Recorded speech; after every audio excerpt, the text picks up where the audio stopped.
Hello and welcome once again to this channel, very much the Paul Atreides of criticism, riding the sandworm of mainstream media discourse. But before we get into it, here's something very important.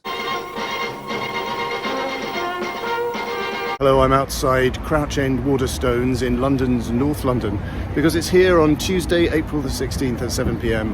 that I'm going to be reading from my new collection of short fiction, The Body in the Mobile Library and Other Stories. And you might be asking, what's that got to do with me? If you are asking that, frankly, it's not helpful. So lose the attitude, click on the link, and come along. Writer-director Alex Garland stages a spectacular, if evasively apolitical, civil war in this futurist dystopian action thriller involving hundreds of extras lying on the ground next to upturned blackened cars with CGI mutilated buildings in the smoky distance. The film's fence-sitting reluctance to name any of the issues that might actually result in a civil war arguably means that the film can be enjoyed by the widest possible audience base. But the whole thing finally does snap into shape for a gonzo Call of Duty melee in the heart of American democracy, an ugly denouement possibly riffing on the January the 6th attack, in which something seems to be clearly at stake and which, belatedly, gives us a glimpse of believable horror and delirium. And the Western forces of Texas and California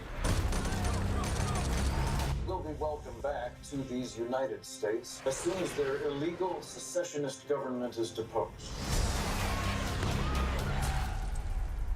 You don't know what side they're fighting for. Someone's trying to kill us. We are trying to kill them.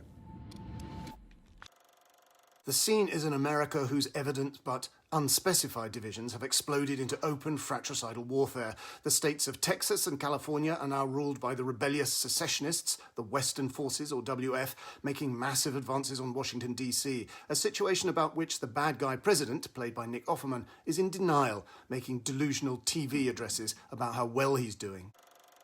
A group of photojournalists now plans to make the terrifyingly dangerous journey in a press SUV behind WF lines to tag along with their advance on the Capitol, each secretly dreaming of the ultimate money shot, the capture or execution of the CNC. Veteran war photographer Lee is played by Kirsten Dunst, with a permanently sorrowing and disapproving schoolteacherly expression of dismay. Her buddy is Reuters reporter Joel, played by Wagner Moura, who is the warfare adrenaline junkie, euphoric after each scary shoot-up. Holy fucking shit, what a fucking rush! Aging veteran Sammy, played by Stephen McKinley Henderson, is the New York Times reporter, the voice of wisdom. Just out of college newbie Jessie, played by Kaylee Spenny, cheekily sweet-talks them into letting her ride along in their grown-ups car, and almost overnight turns from a callow journo student into a cool wiseacre. They have conversations, of course, in the time-honoured manner of fictional war journalists about whether journalism makes a difference and what they would be prepared to photograph, etc., but weirdly don't talk about what has actually caused this civil war. It's clearly a reasonably diverse group, though it's this very diversity which gives us the easier task of guessing which of them is going to make a self-sacrificial gesture of courage to save the others.